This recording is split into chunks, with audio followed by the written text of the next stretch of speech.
নিচে সার্চ অপশনে লিঙ্কটি আপনারা পেস্ট করে দেবেন। ভিডিও ডিসক্রিপশন বক্সে আমি এই লিঙ্কটি দিয়ে দেবো। তো লিঙ্কে ক্লিক করার পর আপনার নতুন একটি ইন্টারফেসে নিয়ে আসবে। আসার পর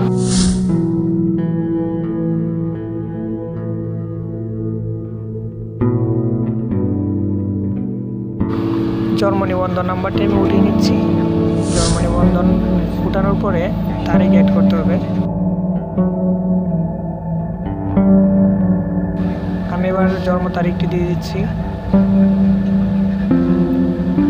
জন্ম তারিখটি দেওয়ার পর এখানে ক্যাপসা নামে একটা অপশন আছে, 45 + 11, এটা যোগ হবে 56। তো অনেক সময় মাইনাস হতে পারে, মাইনাস হলে মাইনাস করে দিয়ে দেবেন। দেওয়ার পর অ্যাড অপশন দিয়ে সার্চে ক্লিক করবেন। সার্চে ক্লিক করার পর আপনার অনলাইন কপিটি ডাউনলোড হয়ে যাবে। ডাউনলোড হওয়ার পর নিচে দেখেন শেয়ার নামে অপশন আছে, শেয়ার